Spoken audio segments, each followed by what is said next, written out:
Say, what's the word, chat? What's the word, Dolo Gang, man? Say, how y'all feeling, man? I'm feeling good. Hope y'all feeling better, man. Say, hope y'all having a good day.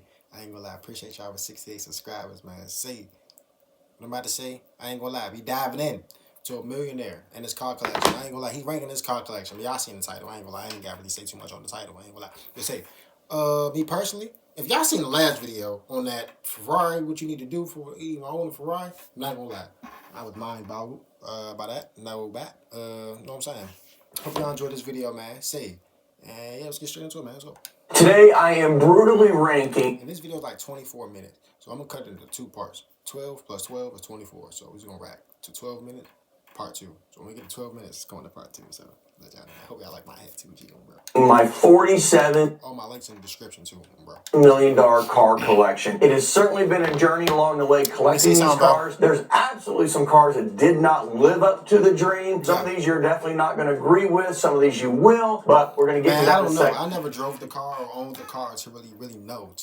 Only thing I can go off is the looks, and the sound, Okay, for now, let's get into it. Anthony put together what I thought is an awesome grid here. We start with peak S tier, as good as it gets, special every time. It is not necessarily peak, but every time I get in that car, it's still special to me. Would buy again. Would I have it again if I were to sell it down the line? Yeah, probably so. Good, but not special. So there's some cars out. Okay, his list is pretty different. Okay, I like his list. His list is pretty different. Okay, it's like more specific, Listen, they're still good cars. I still do enjoy them, but they're not really special cars. And then, of course, didn't live up to the dream. So let's get into it. I'm curious on the. I'm really curious on the cars he's gonna choose on Dead Live Up to the Dream, chat. I ain't gonna lie. Would y'all curious? What y'all think gonna be the ones? I ain't gonna lie. If y'all watched the last video, chat.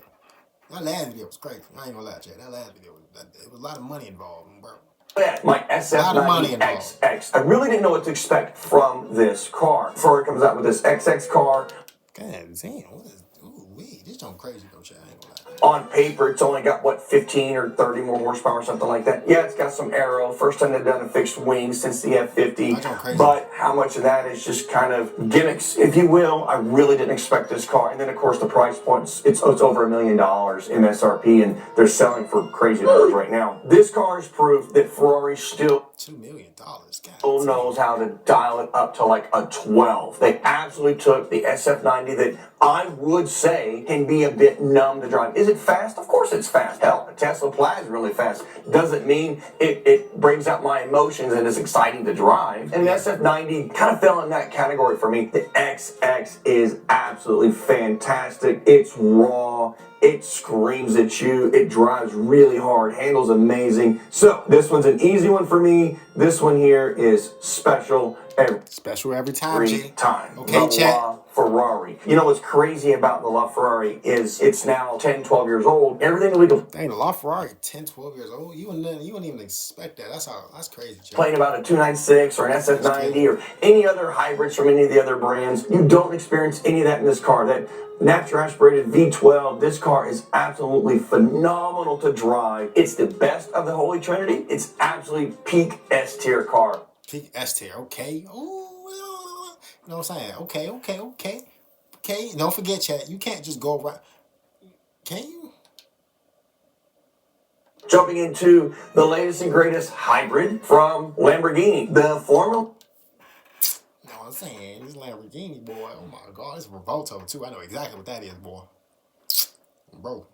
Was kind of sort of similar to the LaFerrari in that it's still a natural aspirated V12 and it does have the hybrid assist. The Revuelto is one of my favorite, most exciting new production cars. This car, absolutely without a shadow of a doubt, is special every time. Now, okay, let me go see how much a Revolto costs. We get into my Ferrari Roma Spider. Oh, chat, I have not had a daily driver in a few years. Chose the Roma, and there's two ways to look at this car. One way is to look at it how it fits into my collection. The other is this is the entry-level Ferrari. It's for the people that are looking at Aston Martins and 911s and cars of that caliber to try to bring them into the Ferrari.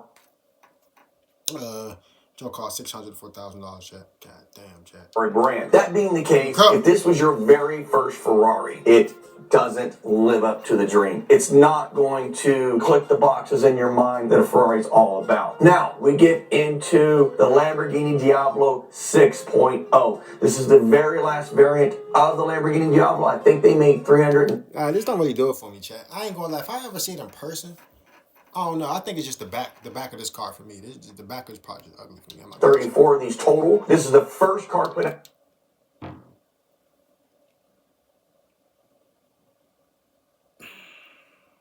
I'm not editing that out.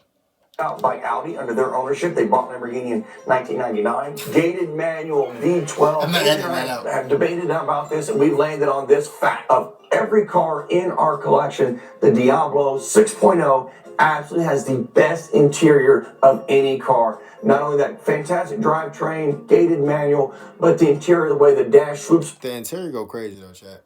I ain't gonna lie. The interior go crazy. This interior is crazy. It looked like manual too.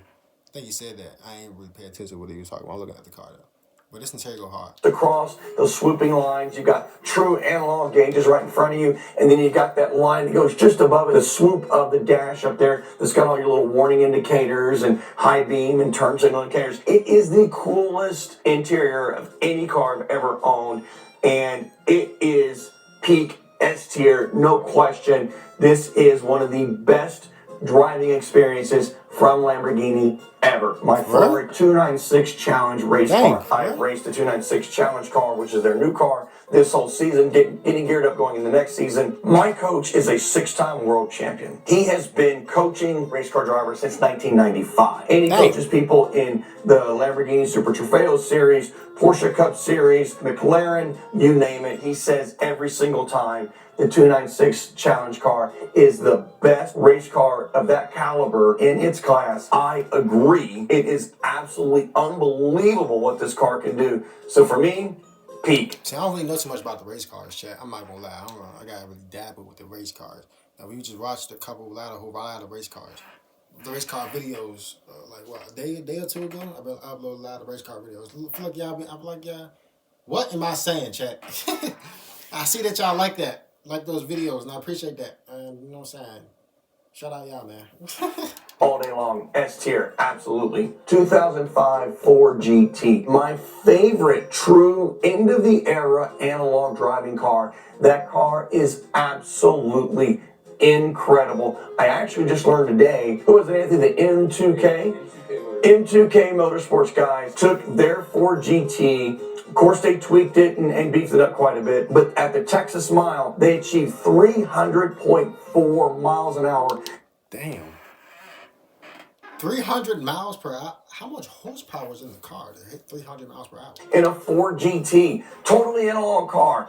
Absolutely incredible. And I got to tell you, there's a reason why the Ford GT is still in the collection and the Carrera GT is not. For an analog driving car, that's peak. To me, that's the best. We get to kind of one of my nostalgic things that's in my collection, my 1994 Z28 Camaro. That's crazy. You put some you put some different wheels on that? Oh, man. The very first car that I ever owned when I was 17 years old. It was really cool watching my son learn to do donuts in the car that I learned to do donuts in. But look, it's special to me only for nostalgic reasons. We recently raced it against our Ferrari 328 GTS. I was driving the 328, Anthony was driving my Z28, and he beat me by like 4.5 car lengths. Like, it wasn't even close. It's good, but it's not special. But I will say, if you're a guy looking for a Camaro when you were 17 years old in that era, it absolutely lived up to the dream, no doubt about it. My 2005 Lamborghini Murcielago Roadster. Again, another nostalgic car. Nah, this is crazy. Lamborghini Murcielago Roadster. Now, this is crazy. Stay in Montana, too. From my car collection, which was my very first exotic car that I ever owned. My family and I started with my daughter's idea, tracked this car down, we bought it back, we fully restored it. We just got that car back from getting the final little gremlin worked out of it, and it runs and drives so good. That's another car that's really having its time in the sunlight right now. It is aged like fine wine. That car, I think, is even more beautiful today than it was in period. It is a really fun, great driving car, and yes, it absolutely is special every time I get in and drive it. The 2004 Ferrari Challenge. So look, like most of his cars he really loved, like no bad. Sure, Dolly. People ask me all the time because we predicted the 16 16M market would explode. It most certainly has. I'm telling you now, people still ask me that question. Lewis, what's the next car to explode in value? That car, I think, is already starting to move. That car is so much fun to drive. It's so light. It is extremely raw. I mean, when you're driving that car, you hear every little pebble that the tires pick up and throw inside the fender well. It's kind of an interesting car that for the first 10, 12 minutes, the transmission is just, it's like a grumpy old man. It's real jerky when it shifts, but once it warms up, that gearbox is sublime. It's single clutch, but the way it shifts and delivers really adds to the drama and the emotion of driving that car. It absolutely every time I shift, it probably got some kick. You know what I'm saying? is a car that is special every time. My Lamborghini Aventador. Oh my goodness. Oh my goodness. SVJ Roadster. Here's the thing. I tell people all the time, if you're going to buy a Lamborghini, current today with the current market, buy any variant of the Aventador. Any variant of the Aventador. I would agree. I could agree with that. You really think about the platform of the Aventador, there's nothing else out there that competes with the driving experience of that natural aspirated V12 mid-rear engine car. It is incredible. And I've owned every variant of the Aventador. The only one I didn't buy was an Ultimate, because quite honestly, that car didn't make any sense to me. Why would you make that after the SVJ? Whatever. And the market spoke on that because they're nowhere near as valued as the SVJ, especially that. Damn. Look like he on Car Guru too. Yeah. SVJ Roadsters. This car is peak Lamborghini. No question about it. That V12 is so good. It sounds amazing. Of course, we put the Gintani exhaust on ours.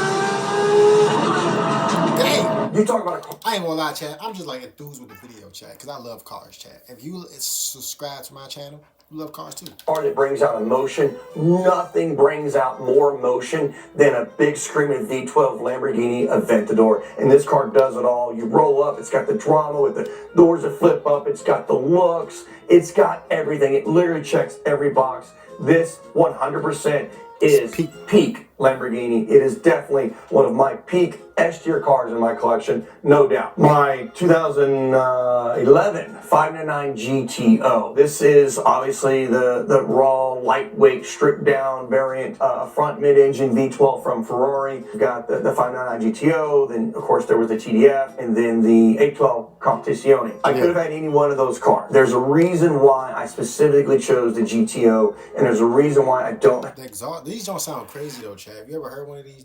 These sound crazy. Have a TDF nor an 812 comp in my collection today, and it is because the TDF and the 812 comp do not compare to how raw and downright dangerous the 599 GTO is. It's an absolute wild, quite honestly, pissed off animal to drive.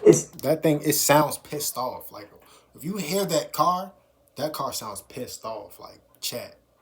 That Ferrari right there sounds pissed. Like, who pissed his car off today, man? It's not even close how much better the GTO sounds. It's not even close how much more raw and just quite honestly wild that car is to drive. It's unbelievable. So, you know, it's going right there. It's going straight to the top. This is peak front mid-engine lightweight variant from Ferrari. Absolutely no questions about it in my books. That's the car to have if you're looking for a front mid-engine lightweight raw V12 from Ferrari. My 2009 Ferrari 16M. This actually is one of my wife's favorite cars in our entire car collection. This is basically a special version of the already special version of the Scuderia, and Ferrari built this car to celebrate it. I ain't really feeling that one. It looks, I ain't gonna lie, if I ever see it in person, I'll probably have a different opinion on it, but 16 Constructor Championships. It's essentially a Scuderia with a convertible top. It sounds great. It handles great. This is by far best variant of a single clutch gearbox from any brand ever. They really, really nailed it in this car, and it's phenomenal. Every single time I get into it, it is absolutely special to drive. Oh, still got to talk about the 849 Testarossa and the that, whoa. These might be the last two cars for the video. Might possibly. You gotta say 80. That's going to be fun. I'm Let's curious. keep rolling with the 458. That might come in part two, Chad. It is That might come in part two. absolutely the God damn, what is this right here? Good. great greatest car in the modern era from Ferrari, and that is the reason why they're going for $1.8 to $2 million today, which that even surprised me. I knew it'd be $1 million car. 1.8, 2 million, that even surprises me, but yeah. Straight to the peak, no question about it. 1995 355 Spider. Ours has the gated manual. I think all 355s are cool. Would I own one with the F1 transmission? No, I absolutely would not. There's just too many other cars in my collection that would check the boxes that one would check far better. But with the gated manual and a Capristo exhaust, that quite honestly is one of the best sounding cars we have in our collection.